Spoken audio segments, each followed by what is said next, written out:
guys? Welcome to another episode of the Closers Klub.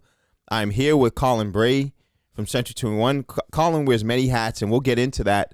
But I really just want to, first and foremost, thank you for coming on the show today, Collin. It's really a pleasure to have you in the studio. Thank you. Happy to be here.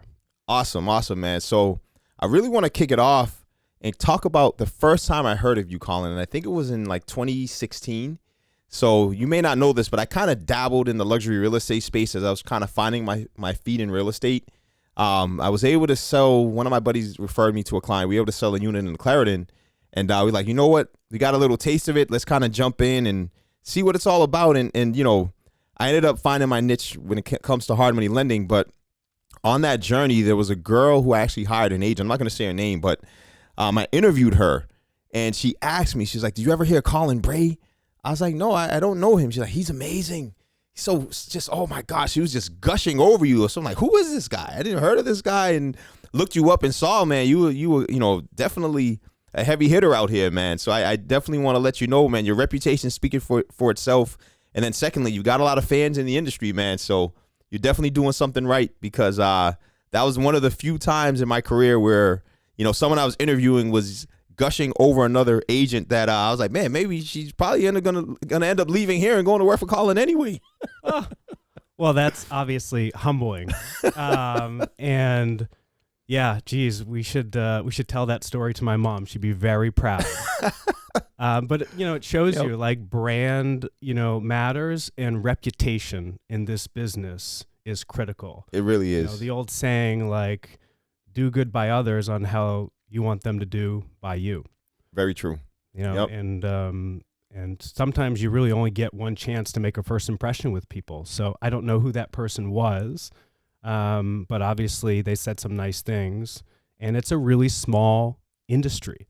You know, you gotta play nice in the sandbox, you know, and take care of people. No kick sand on people, because you might see them again on the next deal.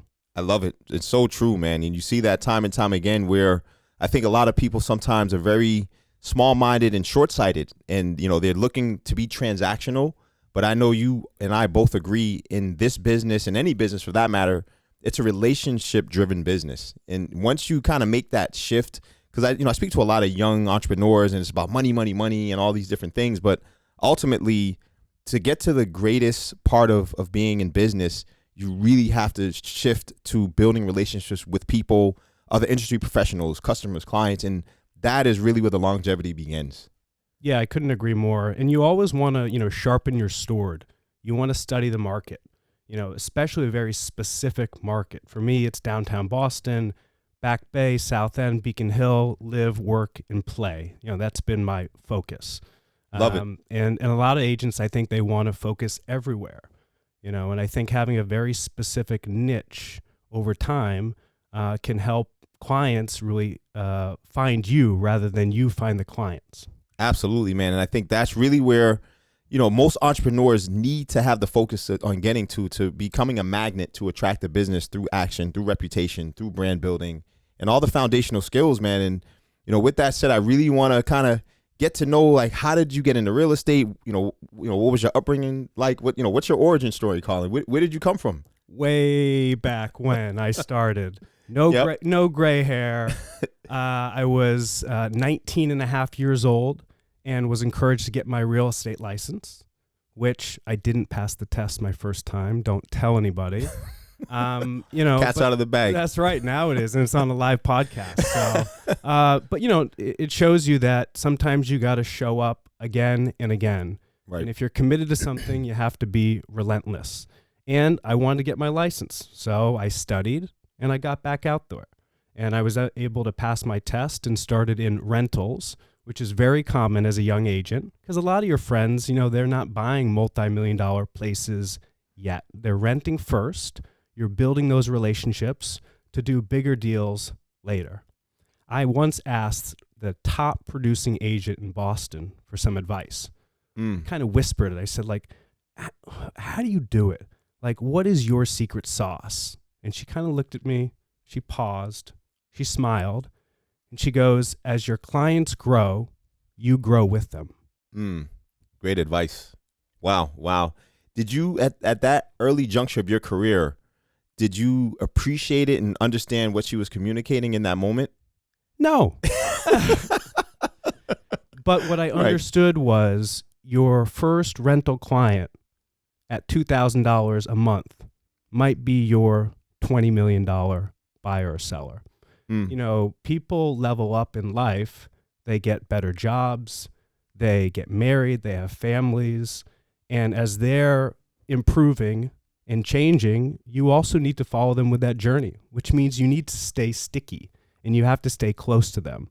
You know, there's an old saying, it's like, no one really cares about how much you know, but they really know how much you care. Well said. And that's very true in my business. Absolutely. Absolutely. So you kind of talked about your early beginnings in real estate, starting with rentals, Collin. And something I really want folks to know who are watching this, Collin is the #1 Century 21 agent in Massachusetts. So definitely want to applaud you for your accomplishment, Collin. A lot of hard work. You know, I know you're very humble, but, you know, definitely it's real, man. It takes a lot to get to that place to be #1, man. So I definitely congratulate you there. And what do you think was, I guess, the catalyst that kind of shifted you from a rental agent to ultimately being able to achieve that accomplishment? Yeah, I guess if we have like sound effects, right, that could be like the live clapping audience, right, or something fun that we could throw in the mix. So we'll see if we can do that. Yep. I think for me, it comes back to basketball. So, you know, I've always been a basketball player. I am a raving fan of the Celtics. I had a basketball that I carried with me everywhere when I was younger. I played in high school, played in college. I now even play in the old man leagues early. And I carry with me sort of that competitive edge. You know, that point guard mentality is what I call it. So for me, it's pass first, shoot second. It's get back on defense. Yep. It's, you know, be in communication as you're the coach on the court for your 4 other teammates. Or in our real estate business, it could be your 1 other client. Or if you're running a real estate office, it could be 50 or 100 other agents. So, you know, thinking about how you can utilize your skill sets from maybe a past life or as you were an athlete one time, and how you can use that in your business. And I always go back to being a point guard. Gotcha. So you believe that kind of the point guard mentality is you're a facilitator. You kind of more a delegator, right? You're kind of the leader, leading the team, kind of coming up with the play, kind of seeing what you can see, and then bringing people in to support the goal in the end, which is to win. All of that said perfectly. And the key is people respect what they see, what they do. If the point guard is diving on the floor, everyone else is going to want to dive on the floor. If the point guard is taking the charge, everyone else is. If the point guard has an open shot, but he passes it, someone has a more open shot, people are going to follow that lead. So really, I'm a creature of doing. So, you know, we talked a little bit about habits, you know, and so long hours are part of the job, but showing up has really been key. So for me, I leave my house every single day. Like, I know I can't work in my apartment because I go from my office to my fridge to my office, and then back to the fridge. That doesn't work. It's not really effective and efficient. So I get out of my house early, and as soon as I'm in the office, I'm 100% locked in. So being self-aware of kind of like what works for you, what inspires you, and also maybe what doesn't work for you has been really important for me. That's great advice. That's great advice because it shows the pros and cons of really understanding your habits and the implications of what that could lead to, you know, both good and bad. So I love it, man. Do you work from home? No, I do not. Why not? I can't. Same as you. Plus, I have 4 kids, wife. It gets crazy, man. No pets or animals or anything yet. But no, it's just a lot of distractions at home, Collin. We both, you know, I think we both agree on that, and that's the biggest reason why. Well, I can tell you, since Robert is always asking the questions, I should show him some love. He actually is an incredible father, okay, and an incredible leader. So, you know, he is also a good point guard because he's always passing the love to other people. But you should know that, you know, you have an incredible foundation. And I also, you know, see a lot in you that we have similarities and, you know, really respect what you've created and built here. It's pretty impressive. I appreciate it, man. We definitely appreciate that, man. It's takes one to see one. Takes one to see one, man, for sure. Good stuff. So let me ask you this, Collin, man. What's, I guess, your favorite part of being a realtor? Ooh, Such a good question. I think it's after the deal. Mm. You know, it's sitting in your client's kitchen. They're pouring a glass of wine. They're happy. You're telling jokes. You're listening to music. You know, it's running into someone on the street, you know, when you're going into the Thinking Cup on Newberry Street and someone says, "Hey, Collin," and you realize it's a past client and you give them a hug. Yep. You know, like, this job is tough. Like, don't let it fool you. You know, it is very challenging and competitive, but the juice is in the relationships. And it's those moments that all the hard work kind of fades away. All the challenges fade away, and you come back to why you really do it, the people. That's great because, you know, I think, you know, when we think about real estate as an industry, we think about the money first. A lot of people from the outside looking in, but ultimately it's the value you bring to these people's lives, like literally housing, right? It's a fundamental need, and you play such a critical role in helping them transition, whether they're transitioning into a home you're finding for them or transitioning to a new chapter in their life in a home you're selling for them. So no, that's really, really powerful, man. And I appreciate you sharing that. I love how you illustrated that as like the chapters, you know, turning in somebody's book of life. Absolutely. You know? And I also have a saying, which is, you know, if one door closes, another opens. Right. And that's so true in life. You know, we are a little afraid of change and moving and feeling like we're leaving something behind. But often when you remove something from your life, something new, maybe even better, shows up. Right. You know, right. which is a great metaphor for the new year as we're turning the chapter into 2024. Exciting. Absolutely, man. And, you know, I think that's a part of the journey for any entrepreneur. It's when you grow, things change, right? We kind of go through these different cycles in life. And, you know, I think, you know, when I reflect back on my career, you know, I have some key moments that kind of I always can recognize were critical for me kind of finding my best self. And, you know, with that, what would you say for you, Collin, was, I guess, probably the biggest challenge you faced, and how did you overcome it thus far in your career? The biggest challenge I faced and how did I overcome it? Geez, there's no like one single moment that I go to. You know, real estate is sort of a slow drip in a way. You know, consistency is really key. So sort of the days I want to sleep in, you know, the days I don't want to do something. My father, who's in the real estate business, Doug Bray, shout out, 40 plus years, he says, what you resist persists. So, you know, I always sort of double down. When I resist something, I think about like, why? Yeah. You know, what's going on? And often, like when I'm feeling unmotivated, it's because I'm feeling unhealthy. You know, so what we put in our bodies, what we eat, how often we're working out, how often we're moving. Like when I am working out, oh my gosh, like I'm on fire in my business. So this quarter, I'm really focused on my health, how I feel, how I sleep. I just had a new bed ordered for Restoration Hardware, moved from a queen to a king. So, love it. Yeah, I'm moving on up. But yeah, these little sort of symbols for me are important. You know, the accumulation of small things can make a big difference. I love that because you really are speaking on self-awareness, Collin, which I think for all of us, if we want to grow and really find the best versions of ourselves, we've got to be aware of that resistance, because I think that's a trigger where we need to change something in order for us to kind of figure out, all right, how do we get through this and get to the other side of it, you know, relative to our goals and what we're trying to do here. Yep. Well said. Yeah, no, definitely. Yeah. So you had mentioned your health and different things. You know, you and I both are members of Level Up, which is a mastermind here in Boston for real estate professionals. That's how Collin and I connected officially. And what's your wig this quarter, Collin? You kind of touched on it a little bit, but I think it's pretty cool, man.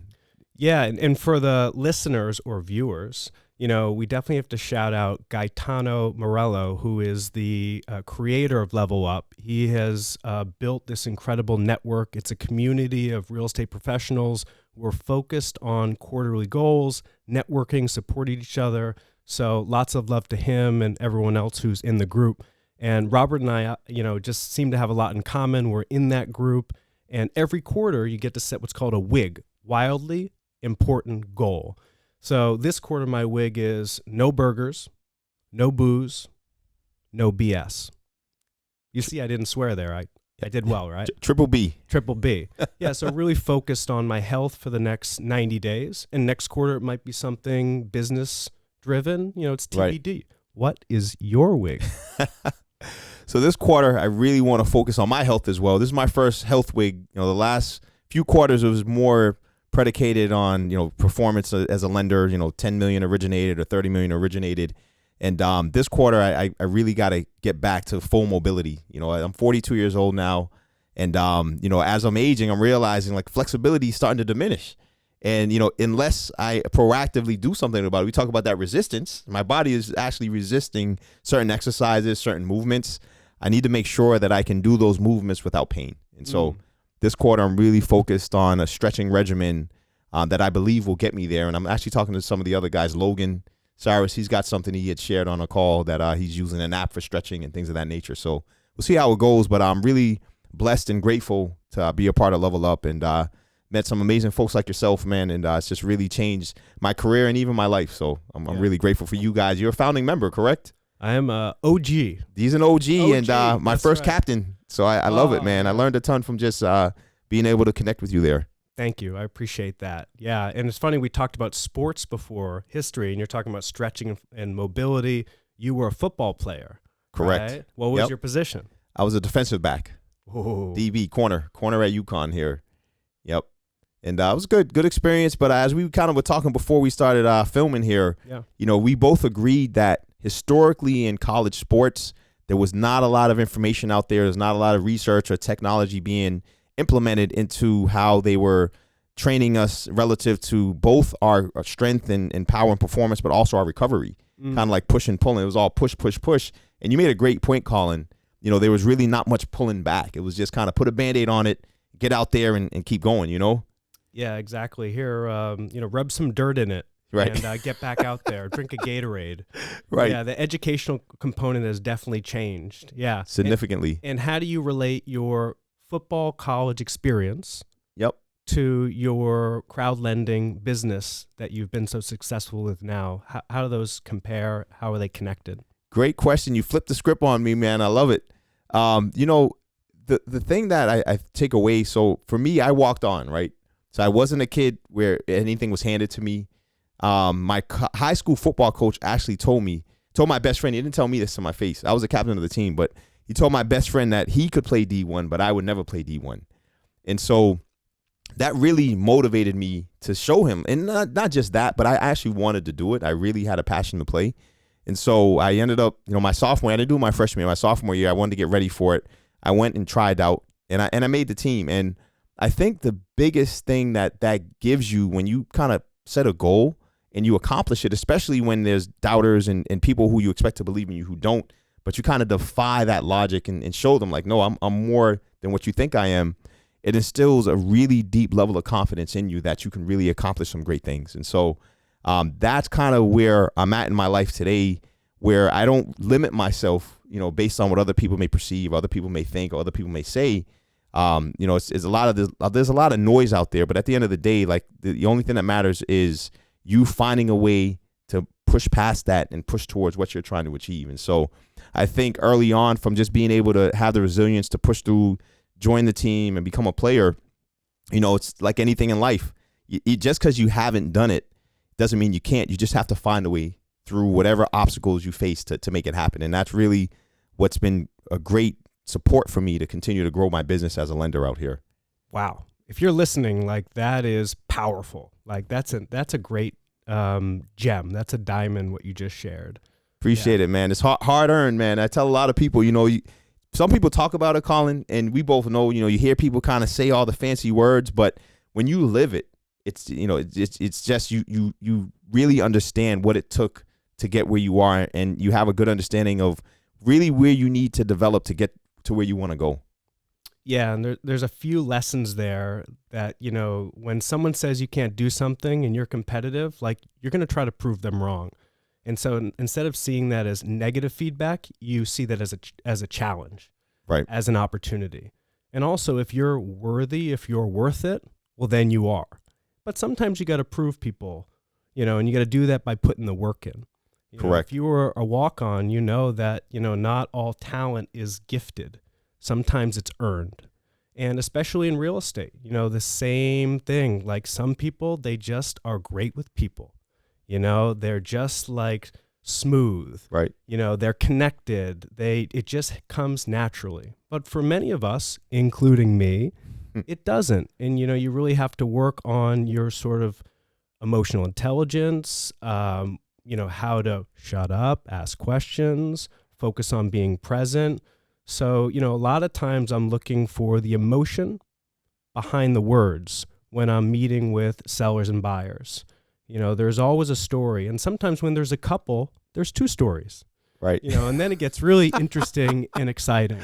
I laugh because that's the hardest part. For many years, Collin, when I first started, I was a real estate agent full time.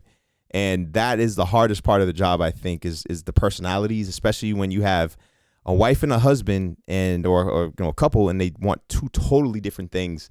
Yet you as the real estate agent, you have to merge this hodgepodge of ideas and wants and desires into something that they both can appreciate. And it's really, I respect guys like yourself who can do that at a high level because it is not easy, man. Yeah, firm but flexible. Right. Right. And Exactly. I use this distinction a lot in my business working with clients. It's committed, not attached. And I think as real estate professionals, we get really attached to outcomes. This is the way it should be. This is how it's going to go. Right. Can't wait to get my commission. Right. Like we're really like we're seeing the sunset. We're at the end. But when you're committed to someone, then it can go anyway. Right. And if it doesn't end up working out, that's okay too. Yeah. As long as you take care of the client. So, we talk about real estate and then we talk about luxury real estate. I think everyone wants to go to the next price point. Mm-hmm. Right. And sometimes it's time, but if you could do it faster, what type of skill sets might you need to activate to do that? Yeah, no, well said, Collin. It's funny you say that because even with my team, with the lending, I have a few guys who help me with the lending side and I still own a brokerage. And when we do our coaching sessions, one of the things I tell my team members, I said, listen, at the end of the day, you focus on getting to the conclusion of the transaction as quickly as possible and not in a rush, Collin, but you got to kind of identify kind of what the end goal is, whether it's good or bad, right? Because sometimes it's a relationship that is not going to work out for you. It doesn't fit. The chemistry doesn't work. You can't deliver what the clients want. And if that is going to happen, the sooner you can figure that out, the better. And so I love that you shared that because it's really been a key to my success over the years, in kind of how I approach each situation, what questions I ask to really start to understand them better and their needs and to see if I can actually even deliver those things, deliver what they want. Well, I think you and I have a lot in common in terms of anticipating what might happen before it happens. Right. Like you ever see the Celtics play and, Tatum's dribbling the ball to the right side of the court, and all of a sudden Derek White's going backdoor and before he knows it, the pass has been made. Derek has it in his hands. He's doing this, amazing layup. It's like there is an anticipation in real estate the same way there is in basketball, and a lot of that comes from knowing your opponents or your teammates, but really it comes from communication. So for anyone out there that is looking to grow and go, 2 Gs, to the next level, communication has been the main sort of muscle that I've had to work on. Right. I love that. And part of that is checking in with people no matter what. So typically when I have a listing, I'm talking to my clients, if not every day, multiple times during the week. It's not a once a week check-in. Here's how the showing went. Here's what we're doing for marketing. I'm thinking about you. Nothing's happened yet. I think when you got that, you got an advisor, you got a teammate, you got a friend, you got a buddy. Like that person has your back. And, if you have some means and you want to hire a realtor, like you need to know they have your back. And that really starts with the foundation of nonstop, consistent communication to show that you are committed. I love it, man. No, it's just talking my language because it's exactly what I preach to my team and the way I approach it as well. Is people just want to feel that you care. And you talked about that earlier, Collin, right? And the easiest way to show someone that you care is communication. Good, bad, whatever it is, the fact that you're speaking with them and taking that time out to show that, hey, I'm working for you. I'm doing my best for you. Here's what's going on. Here's the game plan. What else can they say? If they value, someone in their life who has their best interest at heart, they're always going to want you to be there to support them, with your skill set. Yeah, and as a layer of that communication that you're talking about, I think what makes a huge difference for a real estate professional as you're growing your business is being able to say this word. You ready? No. It's kind of scary, right? A lot of people are yes men. We are correct. yes women. We are yes people. We don't want to hurt anyone's feelings. So, typically what I'll tell clients, especially buyers, is I'm going to tell you not to see something more often than go to see it. Likely because I've been in the building, right? I know it sucks, or I know what the disadvantages are, right? I'm kind of joking around, but there's positives and there's negatives, pros and cons to every building. And if you know your inventory because you've seen the property, you can steer someone away. Oh no, that second bedroom, it doesn't have a window. I really know you want a window. Yeah. Actually, that has a really long corridor in the hallway. Feels like a hotel. I know you want amenities, but you don't want a hotel vibe. Not worth it. Yep. You really want a gym. This gym's really tiny. It kind of stinks. I know you want a big gym. I could go on for days. Mm-hmm. The idea is basically saving people time. So how do you, as a luxury real estate agent, save someone's time and also tell them no so you can refocus them back to what's really important to them? That's great, man. That is great. Let me ask you this, Collin, to switch gears a little bit. What habits have you adopted in your life to really, become self-reflective and start to, continue to grow? Because you've achieved a very high level of success, but I can obviously see, you're striving for more and really building your business and hitting your stride. Like, what do you think the habits that you currently have in your life that serve that goal of really bettering yourself? Well, it starts with just recognizing that we're sort of lucky to be here. Gratitude. Yeah. Yep. We're lucky to be alive. We're lucky to live in Boston, live, work, and play. It's an amazing city. I was lucky to be born in Brookline. The list goes endless, right? Yep. But just knowing that, being aware of that has taken me a lot of time. I didn't wake up, one day and be like, I got it now. It's a culmination of time. And once you realize that, oh man, everything becomes a little more simple. So I now don't have to, go to be number one. And actually that's not my objective. Like, yes, it's an amazing achievement and it's not what I set out to do. Gotcha. So being okay with who you are, where you're at in your life and your process is really important for me, sort of that peace of mind and that zen. And then when you layer in some habits, it starts to get exciting. Like, how do you then take it to the next level? Yep. Nice, man. So gratitude and self-acceptance are really the foundation of figuring out how to start building, the habits that are going to get you where you want to go. You can't love anyone else if you don't love yourself. Well said. Well said, man. Yeah. No, that's great. That is great. Yeah, and we talk a little bit about habits, but yeah, if people really want to know, I think if you work late and you wake up late and that works for you, like, do it. Like, or vice versa. Like, I'm up early because that's what works for me. My mother has a saying which is, be yourself, everyone else is taken. I love and it. It's yeah. true. And guess what? Moms always know. Yeah. Right? But it is really, it is true. So that self-acceptance is being okay with who you are and where you're at. And then it's like, what's next? So then you layer in, how do you make a difference? Right? So is there an organization or a cause that is kind of calling to you? Where do you contribute your time? Right? And then how do you start to get your sort of body and mind in shape? Right. So for me, it's running the Harvard stairs with our Level Up group. Like, who wants pain? 2,000 plus stairs at 6 a.m. Great. Bring it on. And for me, it's my basketball community. Right. So I'm a hoops fanatic and I play at Wednesday and Friday at 6 a.m. in the morning. And then I've got my BNI networking group. And so that's become my little community. But that's Friday at 7 a.m. So I don't get to go out anymore on Thursday. So what do you give up to gain? Yeah. It's assessing all of that. You start to kind of look at all these things, and it starts with that sort of foundation that we just talked about. Got it. What advice, Collin, do you give to young agents on your team who aspire to follow in your footsteps? And obviously they're individuals, as we speak about, and figuring out how to accept themselves and leverage their strengths, and overcome their weaknesses. But what advice do you give them about growth relative to them ascending, kind of up the ranks and really, fulfilling their best self in real estate? Well, I have one rule, and my one rule is I actually don't give advice. Interesting. Yeah. I think most people, their compass kind of leads them in the right direction. Right. Yep. And like how I did it might not be how someone else does it. Yep. But if you need a few sort of hints, I think getting out there, activity creates energy.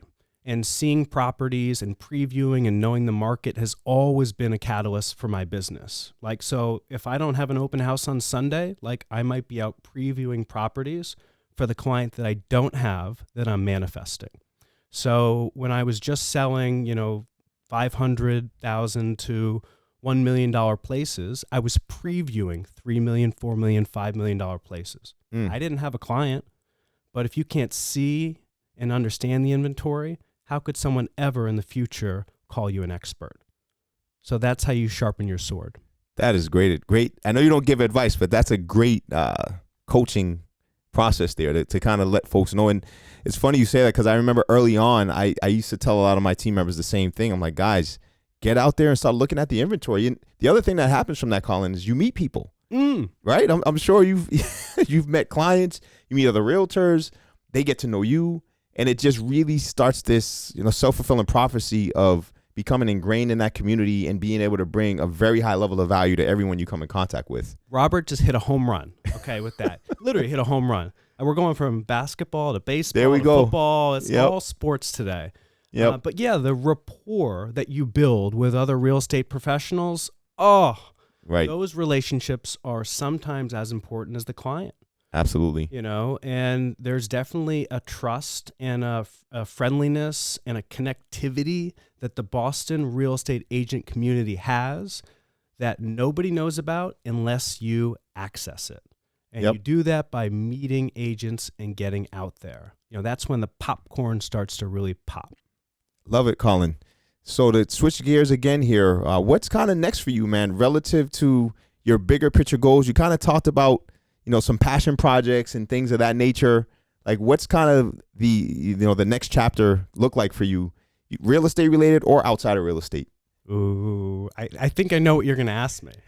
I'm just, come I on. didn't ask anything. Yeah, right. So he's so smart, right? He poses a general question, but he knows how I'm going to answer. So I think what you're leading to is the renovation. There we go. That's one of them. There we go, man. Making the leap. All right. I am making the leap. So ding, ding, ding, ding, news. I bought my neighbor's condo in the building that I live on Commonwealth Avenue in Back Bay, and I am now renovating it. So the joke is like I'm throwing a hammer, but actually I'm not because I'm helpless. But I do have a vision, and the vision is to kind of create this team, which I've been able to do with Chris Hemingway. Hemingway Construction is doing the renovation. Chris is great. He is. He's amazing. So shout out to Chris. And now we're renovating to resell. So you know a little bit about that. I do, man. I've about 45 or so plus projects over the years, and I got a couple going now. But congratulations. I'm excited for you, Collin, on this journey. I know the big part of you buying that unit, I'll let you kind of explain the backstory here, but it's pretty cool, with Back Bay, there's land is scarce, but I'll let you elaborate. No, you go. You got the, come on. So the big thing, and I love the way Collin kind of structured this deal, was off market. He was kind of working at it for a while. You could kind of put some feelers out there. They rejected it initially, and you were patient, right? That's a huge part of this business as well, Collin, patience, right? I think when we try to force deals, we end up putting ourselves in a position of pressure.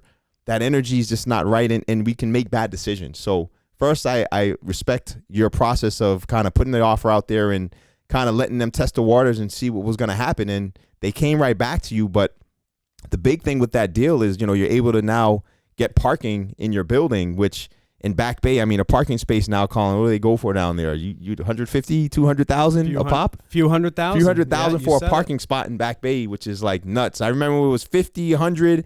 Now we're up to 200, right? And no end in sight to that inflation for parking down there as more and more buildings go up. And so, that was a big part of your decision to get into the flipping side here. You're toyed with kind of just selling it as is, but I commend you for the courage to kind of jump in. You know, Chris is a great GC, and I think it's going to be an amazing project just because of the nature of how you approach everything you do, right? You're very meticulous. It's well planned, and I can't wait to see the finished product. And maybe the next episode, we'll be filming a podcast in there where Collin talks about how he found it, how he's funding it, and how he's flipping it for a profit. Wow, that's epic. Yes. Triple F. We could use that. That's a good intro. And yes, I accept. So I'd love to have you guys out to the building. I'll show you a beautiful construction site filled with dust. It's really exciting. But yeah, so just for helpful kind of context, and that's a really good summary. But for the listeners, this is a 4-unit condo building. I happen to live in one of the units. And this particular condo is a first and garden level, parlor and garden as we call it. Yep. In Back Bay, these brownstones are like little Picassos. You know, they're just so unique and special and rare. And this one had parking, and my neighbor had the other parking space. So yes, I was looking to sort of to gain the full space and peace of mind, and that added some value to my unit. But now I've got a big condominium that last renovations was 1980. It was tired in there, man. It was tired. Yeah. It needs a little bit of tender love and care. And the way the deal came was the property manager used to ask me lots of questions, you know, about the building. And he also sometimes would forget his key and would ask me if I could let him into the building. And like, I think when you're just like a good neighbor, and you know, and I could have just been like, no, too busy, sorry, no, can't do it. Over time, you can build those relationships. And so I think there's a lot of deal opportunity, either above, below, or left or right. And we often see that with marketing. You know, if I'm marketing a property in the Back Bay, sometimes it's a neighbor that ends up buying it, you know, because they've already taken it for a test drive. So it's actually a great activation for new leads, for realtors to think about how you can market yourself in the neighborhood in which you already have a little success, a listing. Yep. In this case, it was relationship based. You know, I wanted to be a good neighbor, and over time we built rapport. And then I asked him if he would sell, and he said, N-O. And then I came back, and we followed up, and the timing was right. So, you know, sort of some metaphors there, like be a good neighbor, you know, follow up when someone says no. It may be no right now, but not no forever. Well said, man, because, yeah, that's really back to that patience, just and persistence, and then the follow-up. And I think that's the piece where so many young entrepreneurs fail because they maybe run out of steam. They think it's going to be easier. They think it's going to be faster than the actual process takes. But once you commit to learning and commit to the goal, you know, you're going to find a way to make it happen, Collin. And really definitely commend you for just everything you do in the space, everything you do to the people around you, the people who you serve through your business, and even in Level Up, man, it's been great. Yeah. Yeah. When we give, we get. No question about it. Right. Yeah. And I'm giving a lot to this renovation, you know, a lot of time and capital invested. And I hope to have an amazing neighbor. So, you know, March 1st, we're hoping to be done with the project. It'll be on the market and available. We've added a little cool Zoom room home office that used to be the kitchen. We brought the kitchen out into the living space. That's a great touch. 2 brand new bathrooms, wallpaper chosen by this amazing designer. His name is Collin Bray. Wink, wink. So all the finishes are you know, chosen by myself, and that to me is also what's exciting, because for me in real estate, you know, marketing and exciting video and content is something I'm really passionate about, but also aesthetic. Yep. And you know, the one thing that I've learned during this renovation, I'll share with you, is your first choice, your first thought should always be your first decision. You know, I think going back and like, let me sleep on it, or let me get someone else's opinion, or, you know, it's kind of like if you see something you like and you know it's going to look good, don't think twice. Right. So I won't leave a store without making a choice, or I won't leave without making a commitment, because you're also saving yourself a lot of time and a lot of sleepless nights. So if I've learned anything about a renovation, it's go with your gut and go with your first choice. No, I appreciate that advice, Collin. I mean, it's funny you mentioned you kind of picking the finishes and designs you know that market like the back of your hand. And I tell, when I coach young flippers on the lending side, I'm like, who's going to do the design? And if you don't have a designer, your realtor is going to be your best friend. Talk to them because they know, if they know the local market, right? You have to have a good local realtor who has their finger on the pulse of the market, because if they do, they will advise you based on the buyers, based on the habits, based on the taste. And you know, on the exit, you'll be able to sell that property for top dollar and quickly, because, you know, they already kind of preemptively know exactly what that market needs, you know, what can be absorbed quickly into the marketplace. That's smart. What else do you tell first-time lenders? Flippers? Yeah, first-time flippers. Sorry, first-time flippers. Yeah, I'm learning language over here. Yeah, you know, I kind of, you know, just for the other piece is your contractor, your team. Your team is essential, Collin, Okay. and you have built a great team around you at every level. You know, Chris is awesome. You know, Chris, you know, I know him well, and his team on the construction side, having a great attorney is huge. And I'm sure you've got some great relationships there. Having a great lender, of course, they're talking to me and my team. So we're going to take care of them on that front. And the realtor is the other piece. They're kind of in the field with the contractor, working in tandem to ensure that the finished product is executed in a way that, you know, they envisioned from the start. Yeah, I love that. Yeah, Yep. and that team building is so important, right? It is. Yeah. And, you know, our office, we're located in the Back Bay, and, you know, also shout out to Nico Longo, who has really built the most incredible, powerful team in East Boston. And, you know, Miles Wright, who's a good friend, who's going through the 75 hard right now. Love it. Working on his health and wellness and fitness. And David Cahill as well at our office, who used to be a Century 21 office owner in Dorchester. I know David. Yeah. I know David well. And now is alongside our team. So yeah, you know, you gotta choose your team wisely, and we're like really thankful and appreciative to have those team members, you know, alongside us is what I think about, like the family, you know, kind of like part of the family. Yep. No, definitely, man. No, we definitely covered a lot here. Yeah. And Collin, I really want to thank you for coming on the show today, first and foremost. Secondly, I want to ask, how can people connect with you? Are you hiring agents? Like, how can you use this platform to kind of help, you know, you grow at the end of the day? Because this is your chance to kind of tell folks what you're looking for, what you need, or what you want, and you know, just share a little bit about how they can connect with you. Yeah, sure. So, you know, IG is incredible. So my full name, Collin Bray with 2 L's. And our office, Century 21 Cityside, is growing. And my younger brother, Jordan, actually is our manager. My father's also part of the leadership team, so you get the full family experience. But, you know, really, we just we purchased a building in Back Bay, and we underwent a total historic renovation. Came out amazing, by the way, man. It's beautiful. I know. I love that you've seen it, and you know. And absolutely. I feel like we put our flag down, you know, on the corner of Clarendon and Newberry Street. And, yeah, we are growing, you know, with experienced agents or people that want to just come and talk with us and give a second look. We welcome that opportunity. You know, a cup of coffee never hurts. You never know. Great, man. Well, thank you again, Collin, for coming on the show. You know, you've done amazing work in the city of Boston. Thank you. You've built some, like I said, great relationships, and I'm just really grateful we were able to connect and continue to grow our friendship over time, man. I can't wait to get on site and profile 220 Calm Ave there. Yes, all love. This has been incredible. And I kind of forced Robert to. I was like, Robert, are you ever going to put me on the podcast? I'm like, please, please, please, please. And here I am. So sometimes if you ask, you get. It was perfect timing, man. I was actually glad you reached out. So that was fun, man. That was fun. You're the man. Good stuff. Good to see you. That's a wrap.